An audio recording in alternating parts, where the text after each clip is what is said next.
Welcome to the Mubadala United States Sail Grand Prix, the event the sailing world and SailGP fans have been waiting for.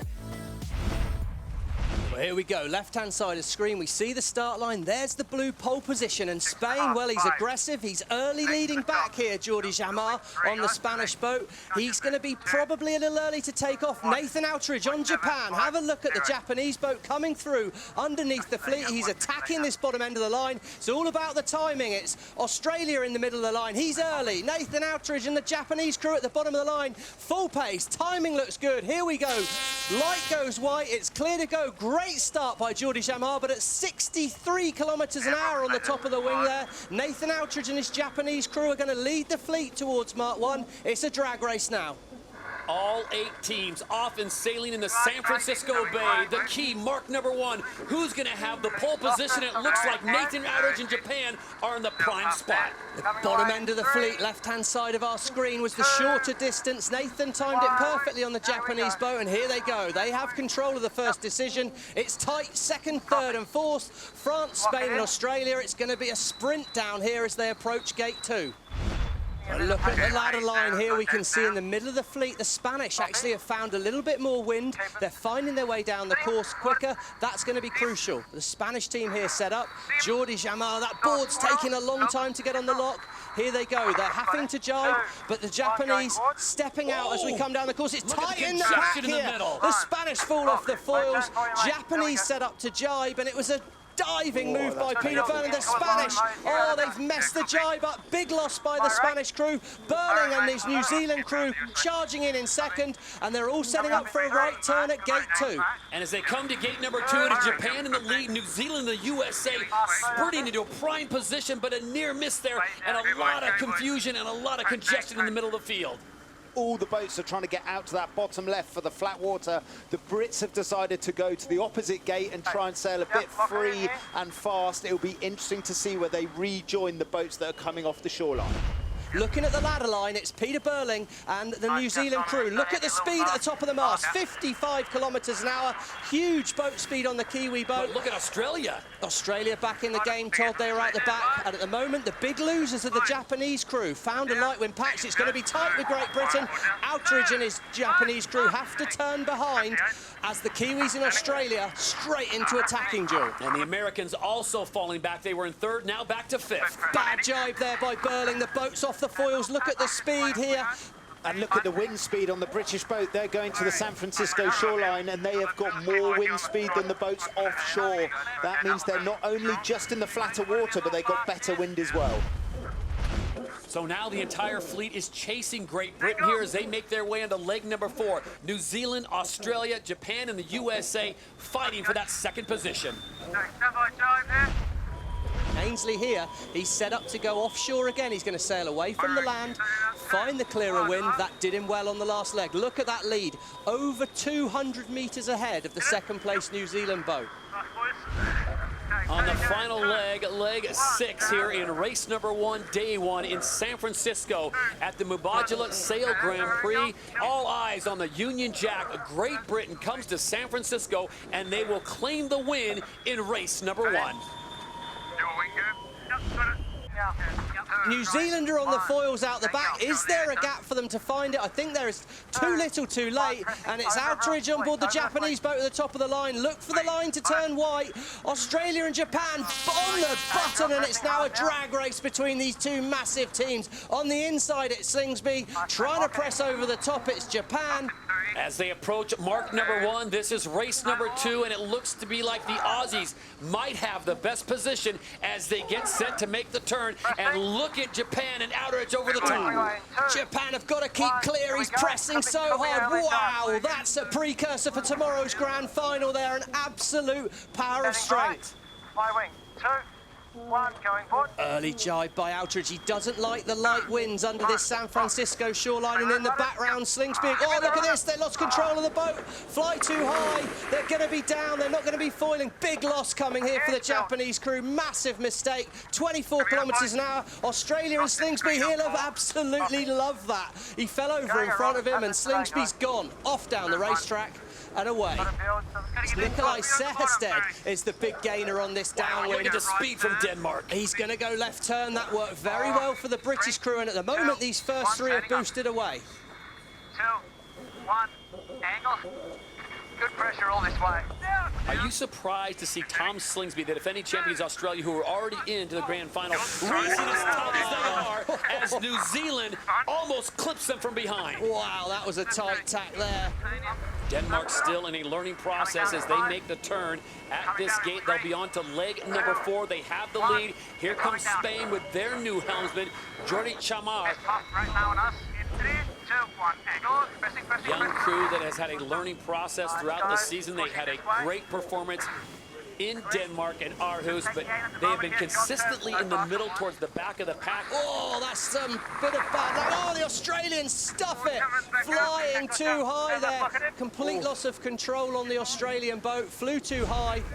As Japan speeds away, they'll hold on for second place, but all eyes on Denmark as now the Aussies come into play. And you know Tom Slingsby's going to push the issue just a little bit. He's got to be careful here. He's on the inside. I'm not sure if he got there. I think he got there too late. That's going to go to the umpires, Craig Mitchell. For me, that was too aggressive from Slingsby. He gained the overlap so late. But congratulations, Denmark. Penalty Australia, relative Spain, not entitled to mark room. Bit too late for the Australian crew. I think that was too aggressive, but wow, fair play. You got a final tomorrow, Tom. 15 seconds to go here to the start, and up on the foils it's Tom Slingsby in Australia in the middle of the line, but I love where Peter Burling and the New Zealand crew are coming in at the bottom. How's your timing? Ainsley and the British crew must keep clear. It's going to be tight on the gun. New Zealand look like they're early. It's going to be tight in the middle of the line there. Wow. Japan and Australia again, great start, but it was a big squeeze by Burling. France and USA over the line early. France and USA must drop behind that red line. They must be last round the fleet after being over the line early. 3 from outerage at Mark 1. At mark number 1, it is Japan with the lead, Australia in second. Both of them scheduled to be in the grand final, barring a major incident which would take their boat out, but they look very good. And Nathan Outteridge once again with a major flex. So through the gate and on to leg number 3, it is Japan and Nathan Outteridge. Australia and New Zealand sitting 2 and 3. The Americans dropping back to 7th. More than halfway through the third and final race of the day. Amazing start, but can they convert it now into a win? Attack bear away is being called on board the British boat. We know that attack bear away, or a Dino as it's called in the sailing world, is high risk because the boat accelerates massively. Let's see how they go here. Flying high into the tack. If they pull this off, it'll be pretty nice. Do you know, that's fairly clean in this wind strength.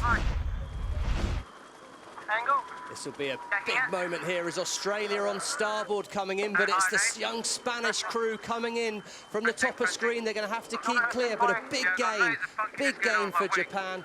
Big game for Spain, and Slingsby, well, he's going to head towards San Francisco and hope he smells a good wind shift out of the donut shops on the shore there. Here we go, cross coming up here, the right of way with the Spanish. Young Spanish crew are doing a fantastic job moving up through the fleet. Slingsby yields, has to go behind. So on race number 3 in the final gate, it is Japan, and look at the speeds climbing over 90 kilometers an hour. Over 50 knots in old money as they bear away there. The acceleration, the control of the foils. And Japan sending a message to the rest of the fleet and possibly the 2 other competitors in the grand final tomorrow, the Americans and the Australians. We have figured out the bay at least for today. Race number 3 will go the way of the Japanese, and look at that speed as they cross the line. Very well sailed, everyone. Nice, mate.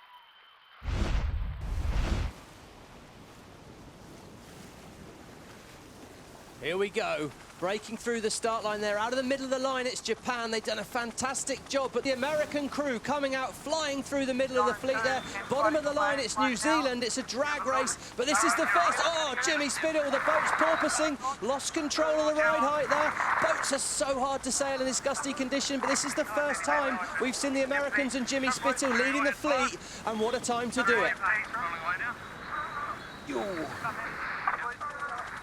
Try and lock her in again, lads. Right. New Zealand are in really great shape here. A boat that's not in great shape is the Danish boat. They've had to pull out for technical issues.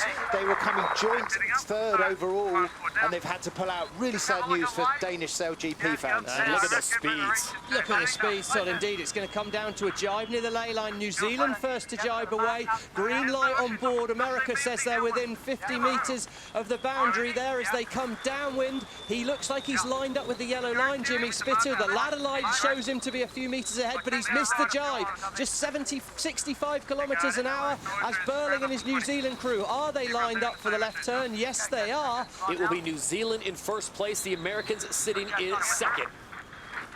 Oh, and Spain diving inside. American boat. Oh, there's a collision on board the American boat and the Spanish boat. Oh, my Lord. Spain diving inside there. I think it was too late. Massive moment on board there. Wow. Hopefully everyone's okay. They need to check that American boat pretty quickly and make sure it's ship-shape for the grand final. The Spanish boat were on board the Americans there, from what I could see. There we go. It's going to have to hear from the umpire, Craig Mitchell, as to whether or not the Spanish were entitled to room there. If they were, Jimmy Spittle should have got out of his way. I think they came in too late, but we're going to find that out. And they dived inside. It looks like there's been a bit of damage the there. Umpires, penalty Spain, relative USA, not overlapped at the zone.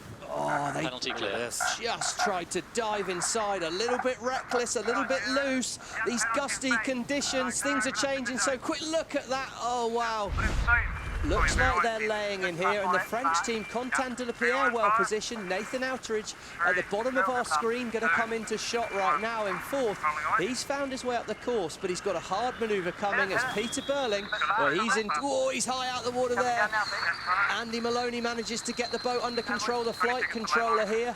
Ben Ainsley going to come round in third of Great Britain, but what a good upwind leg by the French team of Content de la Pierre. Loving these gusty conditions. It's getting windy out there. As we round up at the gate here, it's been a fantastic downwind leg for Ben Ainsley's British crew, up to second behind the Kiwis. And again, Tom Slingsby, huge move on the Japanese boat, moved well ahead of them into third for the overalls here in San Francisco. That could be crucial. Oh, straight into the JK there, rounding up tack. Slick manoeuvre by the Australian boat there.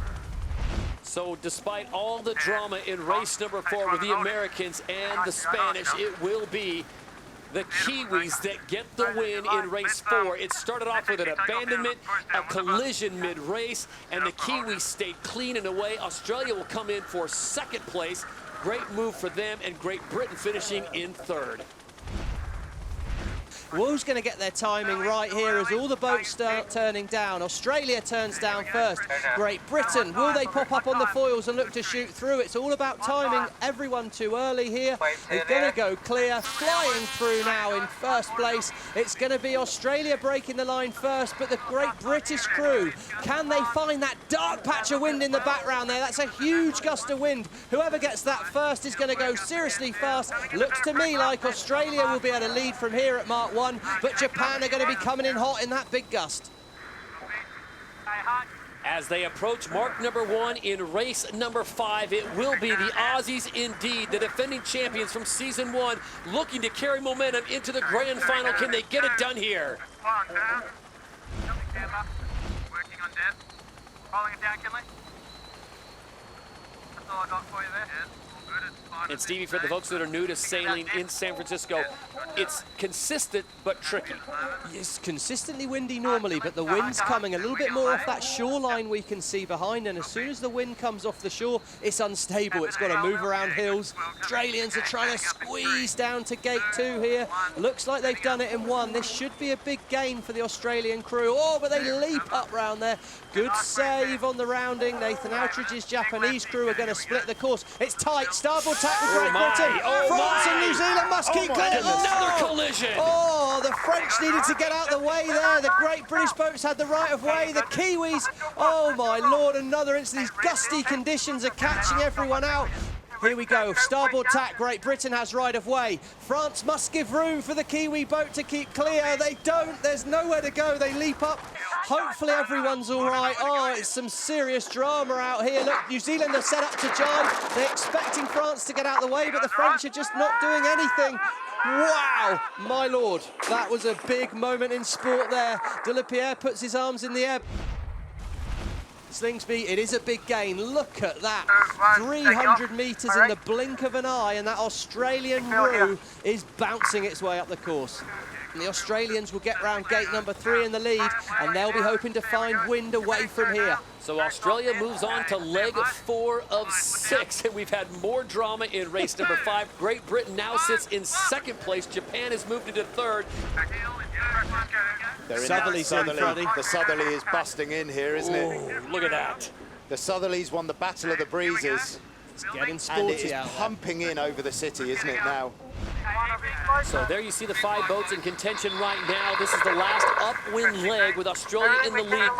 We can see they're really flying up the ladder line, and more importantly, they're directly between the British boat and the next gate, which means they have tactical control of the situation. But look how heeled over the boat is.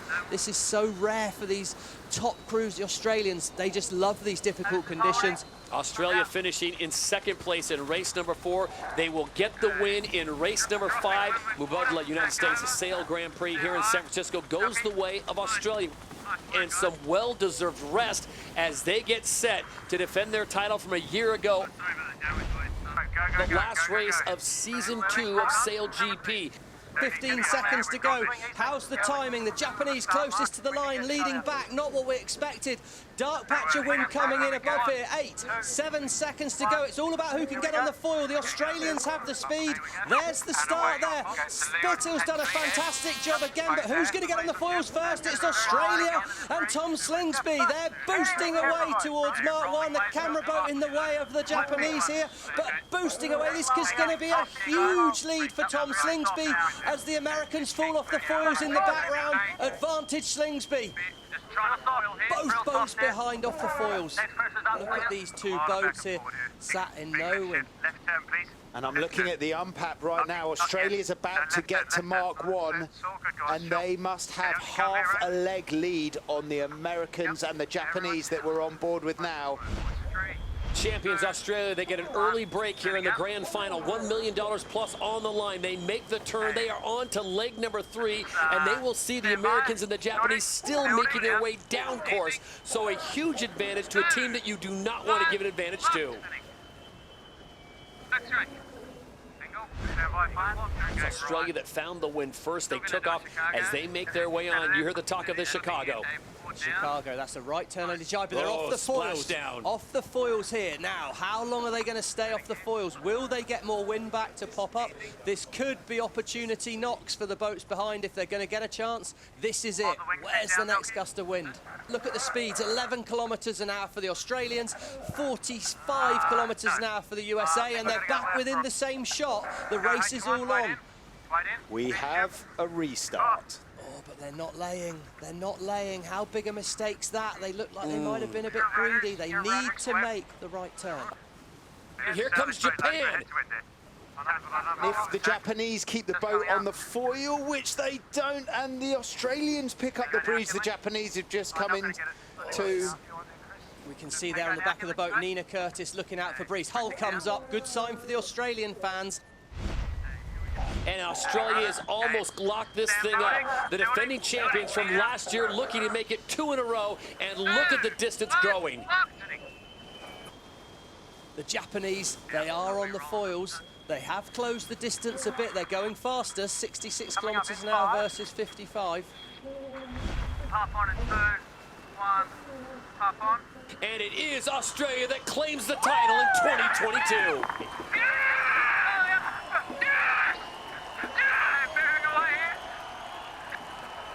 We sort of knew we had to be ready for anything, and we really got anything. We weren't expecting to be leading the $1 million race and for it to be cancelled and Wales be on the course, and so we've been freestyling all day, and yeah, and then we got away in that last race and they couldn't catch us.